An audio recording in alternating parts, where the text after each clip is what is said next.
People are making a huge financial investment when they buy a house. They're not just buying into the building, they're buying into the community and everything around that. And placemaking is a great opportunity for developers to be able to give that to their customers. People want to feel that it's home. People want to feel that this is a place that they can settle in.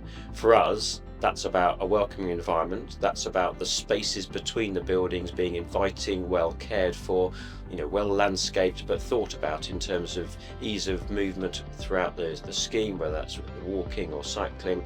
But actually then the facilities that are necessary to create your walkable neighbourhood.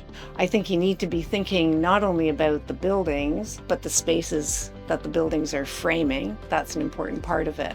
And I think more and more, as I say, we've come to realize that nature has a very serious place in the city. It isn't something that's separate, that we live here and then we go and play there or, go for a walk in the countryside. There's some really incredible examples of bespoke, small-scale developments that hit all of these different quality criteria, but we're in a position where we need to deliver a lot of homes pretty quickly. So when you're dealing with really large-scale sites, it is fundamentally different than looking at it as being small-scale housing parcels where you get your planning, you build and you exit maybe over 2 years. These are sites that are delivered over 10, 15, 20 years, and therefore the value generation that you create through placemaking has a leveraged effect over time. The role of a master planner is always to try and balance quality with deliverability, and that is something that has come more and more to the forefront of the kind of placemaking process over the years.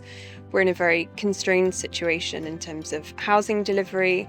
It's very challenging for a developer to bring a site forward in the current market, but we're also asking so much more of our development in terms of biodiversity, in terms of the experience of people living in these communities, in terms of the climate crisis. The last 15 years have seen massive, massive change. Start with the technological change. We have now moved into a world where everything is capable almost of being delivered. We've had a pandemic where we've had to adjust the way in which we live, work and play. Town centres have had to evolve as well.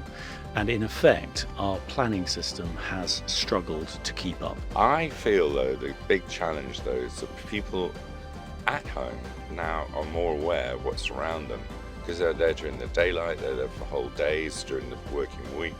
They have people come to their homes during the working week. They meet people as close to home as possible for a work meeting. The other thing that I've seen is perhaps a kind of overburdened planning process. And I think, one of the things that we're keen to try and tackle, as are many, is how can we make that a smoother process? And getting through that process, being able to do that collectively, is really challenging. When you have a really strong planning team within a local authority, that is worth its weight in gold. If we can standardise more of what we build and be more inventive and creative with the streets that we put those homes in, then we can potentially increase the number of units we build. As urban designers, it's really important that we learn how to work with standard house types and learn how to create quality with a product that can be replicated from place to place. So you're not necessarily looking to the housing units themselves to create this variety and to create this distinctiveness, but we're looking at all of the other elements of the scheme that can create that sense of place and that sense of context. Being able to deliver homes at speed, bringing them to site, constructing them, getting them to watertight stage within 2 days is important in terms of creating that speed, but it also allows us to focus on placemaking.